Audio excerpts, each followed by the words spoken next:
মসজিদে গেলে মহিলাদের কাতার কোথায়, পিছনে না সামনে? যদি কোনো মহিলাকে কোনো পুরুষ পথ প্রদর্শন করে, মহিলা সামনে থাকবে না পিছনে থাকবে?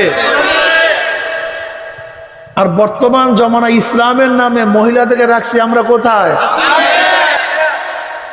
ইসলাম না ইসলামের নামে ভণ্ডামি? নাম দিছে ইসলাম, করতেছে ভণ্ডামি, নাম দিছে এটা ইসলাম না, ইসলামের নামে ভণ্ডামি।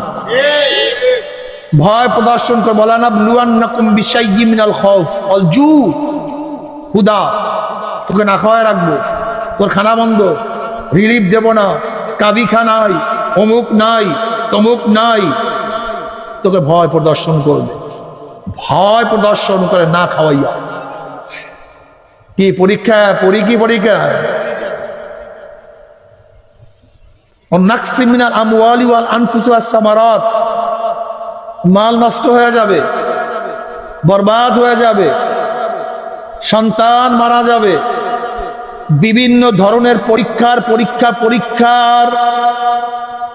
আর পরীক্ষা।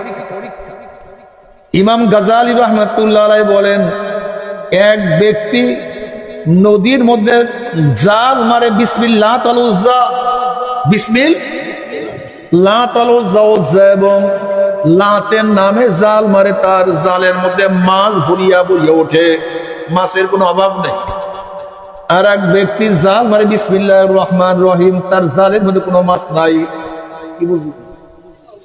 পরীক্ষা ভাই, পাগল। এক ব্যক্তি ভূতের নামে, সরস্বতীর নামে, লক্ষ্মীর নামে জাল মারে, দেখে জালের মধ্যে মাছের কোনো অভাব নাই। আর এক ব্যক্তি বিসমিল্লাহির রহমান, আল্লাহর নামে নদীর মধ্যে জাল মারে, জালের মধ্যে কোনো, ফেরেশতারা বলছে, মাওলা কি অবস্থা নাকি?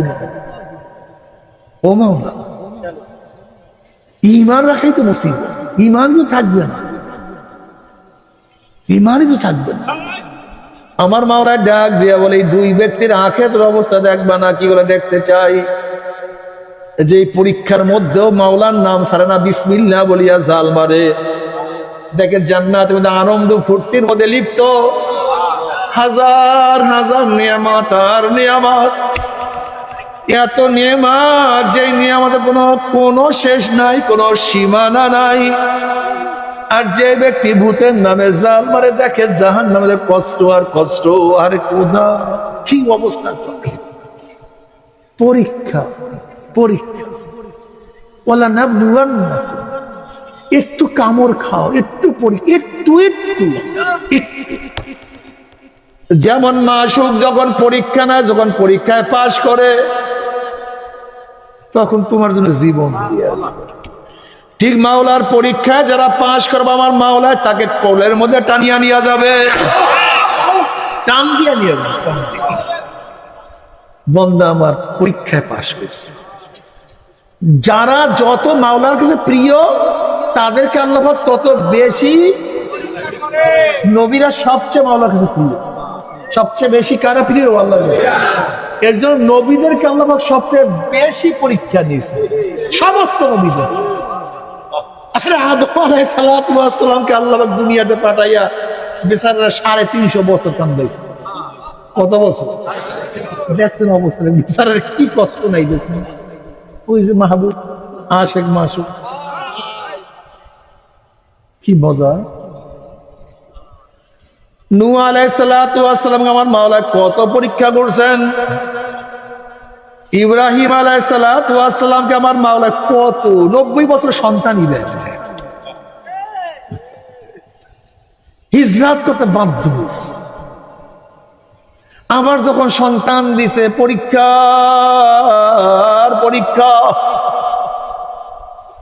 বনবাসী দিয়েছে, হাজেরাকে বনবাসী দিয়েছে, সন্তানকে জবাই করিয়া, আবার সন্তানকে রাখিয়া তুমি সিরিয়ায় চলিয়া যাও, স্ত্রীর কাছে কেউ না, খানা নাই, পানি নাই, ঘর।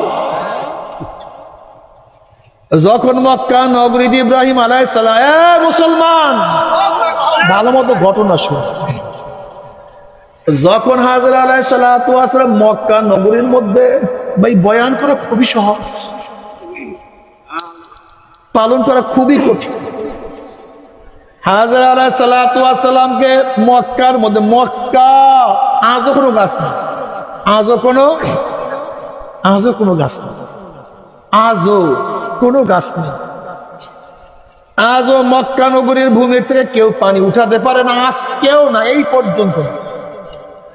অথচ সৌদি সরকার বহু চেষ্টা করছে মক্কার জমিন থেকে পানি উঠাবা, কিন্তু আজও পর্যন্ত এক ফোঁটা পানি তুলতে পারে নাই, আজকেও না।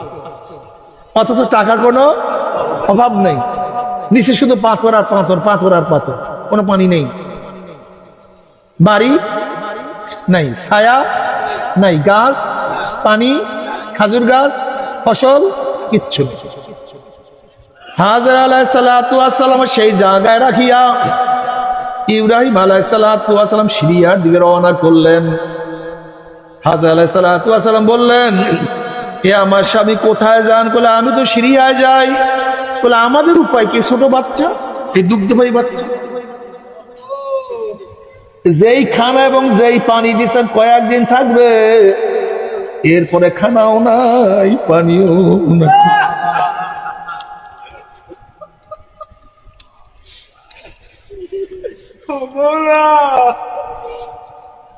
মাত্র কয়েকদিন থাকবে,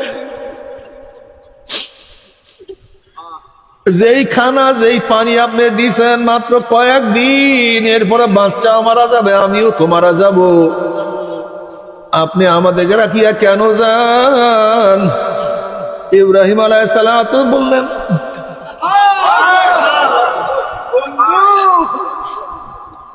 আল্লাহ বলছে,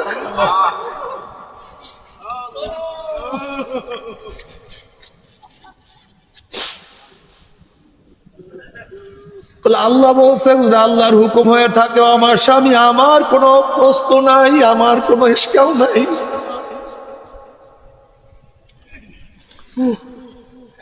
যদি আল্লাহ পাকের হুকুম হয়, আমার কোনো অভিযোগ নাই, আমি এই কথা বলবো না। কেন রাখছেন? আমার কি অন্যায়? আমি অন্যায় করছি? আমার ছেলে কি করছে?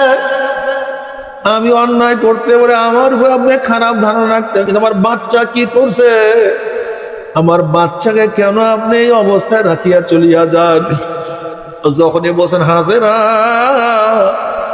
এটা আমার নিজের সিদ্ধান্ত না, সিদ্ধান্ত আমার মাওলা।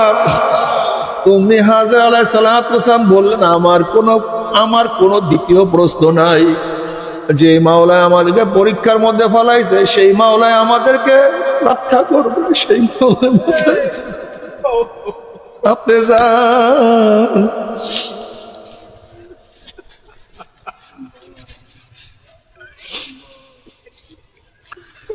বলেন তো তখন বাবার অবস্থা কি, মায়ের অবস্থাটা কি?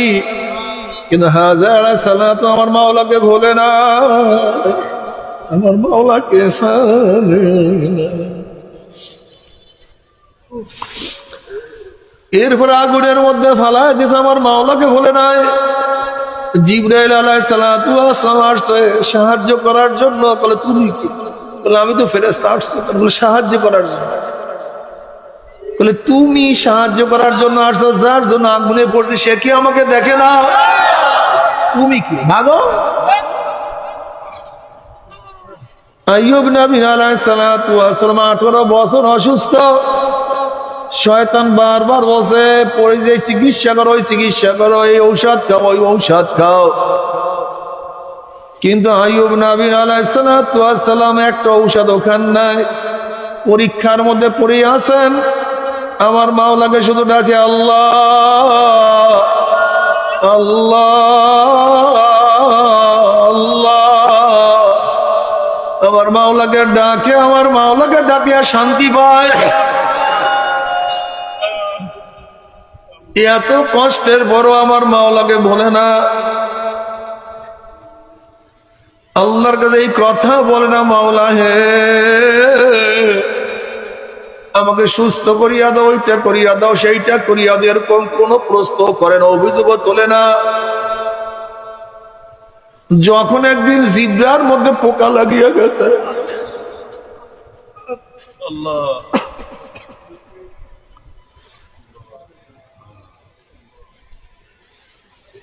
উম্মি দুই চোখের পানি ফলায়া দিয়া আল্লাহর কাছে বলে, মাওলা হে, এতদিন আমার শরীরের মধ্যে কষ্ট ছিল, আমি তোমাকে কিছুই বলি নাই, যেহেতু আমার জবানটা জারি ছিল, আমি জবান দিয়ে তোমাকে ডাকতাম, আমার কলিজাটা ঠান্ডা হইয়া যাইত, কিন্তু এখন জবানের মধ্যে যেই অবস্থা, এখন তো আমি তোমাকে জবান দিয়ে ডাকতে পারি না। আর তোমাকে যদি আমি ডাকতে না পারি, এই কষ্ট আমি সহ্য করতে পারবো না। অমনি আমার মাওলা তার সমস্ত শরীরের রোগকে দূর করিয়া ফেলাইছে। ও আমার মুজাহিদ বাবারা, ও আমার মুসলমান বাবারা,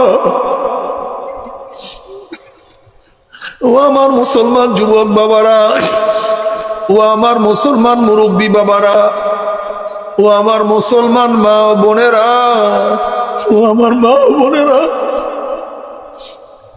হাজরা আলাইহিস সালাতু ওয়াস সালাম মাওলাকে পাওয়ার জন্য দিয়ে এত ত্যাগ করতে পারে। ও আমার মা, ও আমার বোন, তুমি মাওলাকে পাওয়ার জন্য কি পরিমাণের ত্যাগ করছো। ও আমার মা, ও আমার বোন, আসিয়া আলাইহিস সালাতু ওয়াস সালাম মাওলাকে পাওয়ার জন্য যদি এত ত্যাগ করতে পারে, এত কষ্ট সহ্য করতে পারে, আসিয়া আলাইহিস সালাতু ওয়াস সালাম সে তো ফেরাউনের স্ত্রী, বাদশার স্ত্রী, ফার্স্ট লেডি। ফেরাউন দাবি করছে আনা রব্বুকুমুল আলা, আমি বড় খোদা। এবার জনগণ বলতেছে, ফেরাউন তোমাকে আমরা কেন খোদা মানবো, তোমার স্ত্রী তো তোমাকে খোদা মানে না।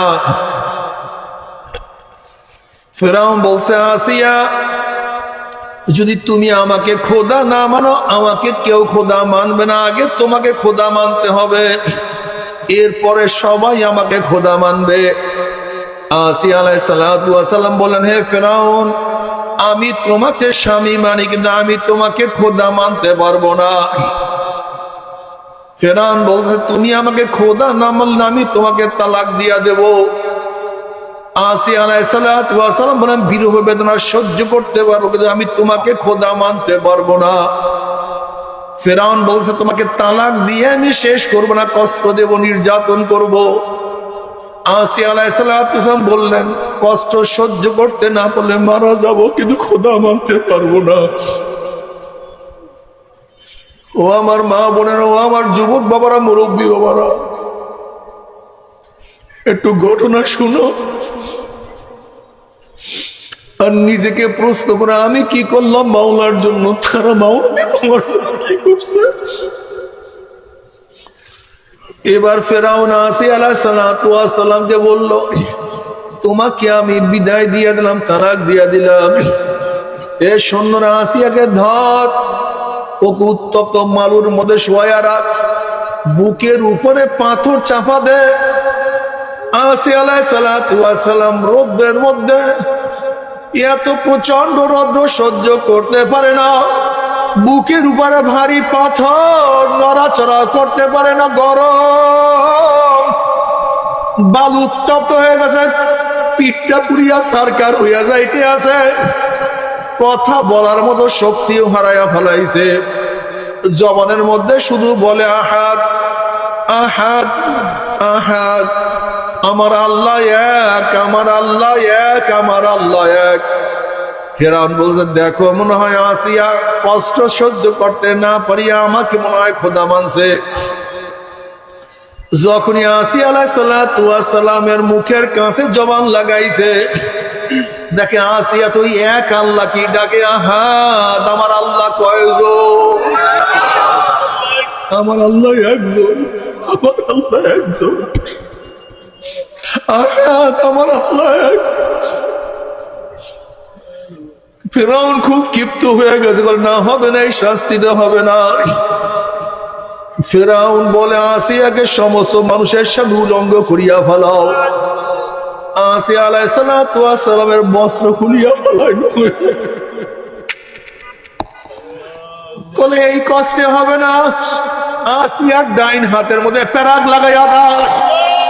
বলে, এই কষ্ট হবে না, আসিয়ার বাম হাতের মধ্যে প্যারাগ লাগাইয়া দাও। এই কষ্টেও হবে না আসিয়ার ডাইন পার মধ্যে প্যারাগ লাগাও, বাম পার মধ্যে প্যারাগ লাগাও।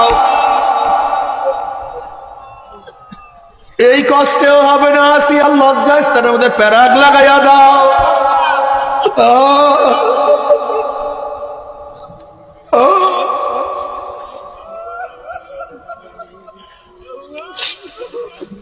मूसा अलैहिस्सलाम কাছে রওনা করলেন। আসিয়া আলাইহিসসালাম বললেন, আল্লাহ নবী মুসা দেখেন অবস্থাটা কি।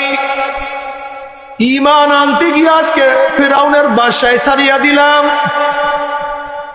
স্বর্ণের খাটের পরিবর্তে উত্তপ্ত বালুকে বিছানা হিসাবে গ্রহণ করলাম। লেপ কম্বলের পরিবর্তে ভারী পাথরকে বুকের মধ্যে গ্রহণ করলাম। ইজ্জত সম্মানের পরিবর্তে সমস্ত মানুষের সামনে আমাকে ল্যাংটা উলঙ্গ করানো হইল। আর আরামায়েশের পরিবর্তে আমার হাত পার মধ্যে প্যারাগ লাগানো হইল। এতে কোনো আফসোস নাই, শুধু জানতে চাই আমার মাওলায় বেজার না খুশি। আমার মাওলায় আমাকে দেখে কি দেখে না, আমার মাওলা কি আমার দিকে তাকায় আছে কি নাই, মাওলা কি আমাকে ভালোবাসে কি বাসে না, মাওলা কি আমাকে স্মরণে রাখে না ভুলিয়া গেছে। আমি শুধু এতটুকু জানতে চাই। অমনি মুসা আলাইহিসসালাম আসিয়া রে, গোটা আসমানের দরজা তোমার জন্য খোলা হয়ে গেছে, গোটা জান্নাতের দরজা ওপেন হয়ে গেছে, গোটা ফেরেশতারা তোমার অপেক্ষায় আছে, খোদ মাওলা তোমার দিকে তাকাইয়া আছে। এই মুহূর্তে তুমি যেই দোয়া করবা সেই দোয়াই আমার মাওলাই কবুল করবে। তুমি আসিয়া আলাইহিস সালাতু আল্লাহর কাছে দোয়া করো, রব্বি ইবনি ইনদাকা বাইতাম মিনাল জান্নাহ ওয়া নাজ্জিনি মিন ফিরআউনা ওয়া আমালিহি ওয়া নাজ্জিনি মিনাল কওমিজ জালিমিন। মাওলা এত ত্যাগের বিনিময়ে, এত কষ্টের বিনিময়ে শুধু জান্নাত আমি চাই না, এত সাধনার বিনিময়ে আমি তোমার কাছে শুধু জান্নাত চাই। রব্বি ইবনি ইনদাকা বাইতাম মিনাল জান্নাহ, আল্লাহ জান্নাতের মধ্যে তোমার নিকটে একটা আমার জন্য ঘর বানায়া দাও, যেই ঘরটা তোমার কাছে হবে, তোমার নিকটে হবে, যেই ঘর দিয়ে আমি তোমাকে মজা মারিয়া দেখতে পারবো, যেই ঘরে থাকিয়া তোমার সব সময় দিদার নসিব হবে, এরকম জায়গা একটা ঘর বানায়া দাও, যেই ঘরের থেকে তোমার মোহাব্বত আমি অর্জন করতে পারবো। মুফাসসিরিন কেরাম বলেন, এই দোয়া করার সাথে সাথে আল্লাহ পাক ডাক দিয়ে বলে, আসিয়া রে, ওই যে ত্যাগ তোর জন্য ঘর তৈয়ার হয়ে গেছে। এই দোয়া করার সাথে সাথে আমার মাওলা টান দিয়ে আসিয়া উঠে এনেছে। ও যুবক বাবারা, ও মুরব্বী, ও আমার মা বোনেরা, কি সাধনা করলাম, কতটুক সাধনা করলাম। কম পকেট নমুনা থাকা যায়, একটু নমুনা থাকা চাই, একটু নমুনা থাকা চাই, একটু নমুনা আবার একটু নমুনা। আমাদের ঈমান তো অত মজবুত না, কিন্তু একটু পরীক্ষায় পড়লেই আমরা সবকিছু ছাড়িয়া দেই।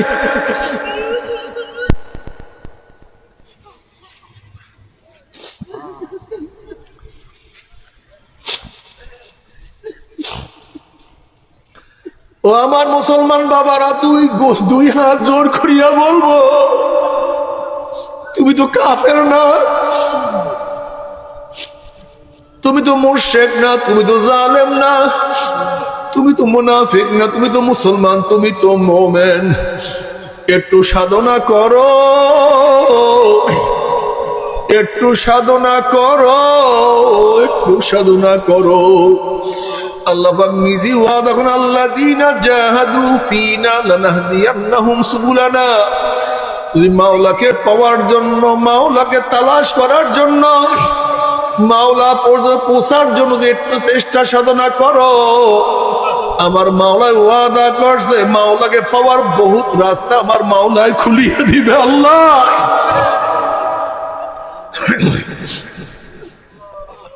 ও মুসলমান বাবারা, ও আমার মুসলমান মা বোনেরা, একটু সাধনা করো।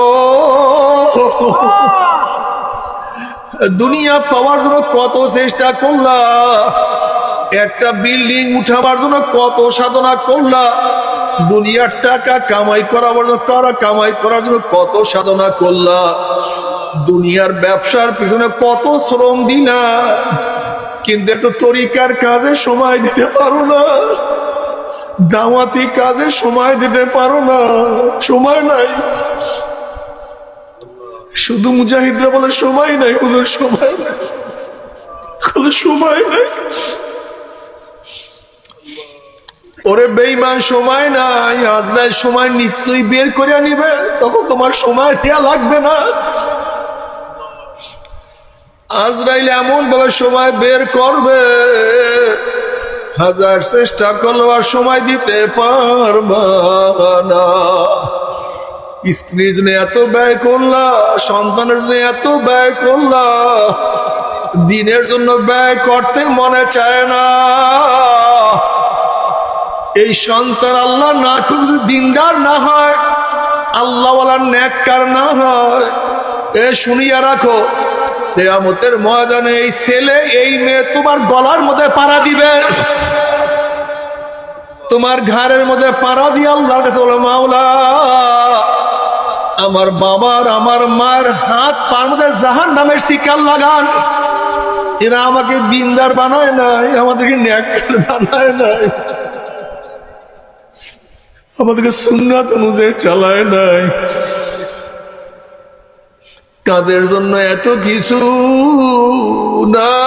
ইয়াউমা ইয়াফিরুল মারউ মিন আখিহি ওয়া উম্মিহি ওয়া আবিহি ওয়া সাহিবাতিহি ওয়া বানি। কিয়ামতের ময়দানে আপন ভাই ভাইয়ের পরিচয় দেবে না, মা ছেলের পরিচয় দেবে না, ছেলে মার পরিচয় দেবে না, বাবা ছেলের পরিচয় দেবে না, ছেলে বাবার পরিচয় দেবে না, বন্ধু বন্ধু ভুলিয়া যাবে, নেতারা সব হারাইয়া যাবে। ويقول إبراهيم خليل الله نفسي نفسي موسى كلم الله نفسي نفسي ঈসা রূহুল্লাহ নফসি নফসি। সমস্ত নবীরা বলবে, মাওলা আমাকে বাঁচাও, আমাকে বাঁচাও, আমাকে বাঁচাও।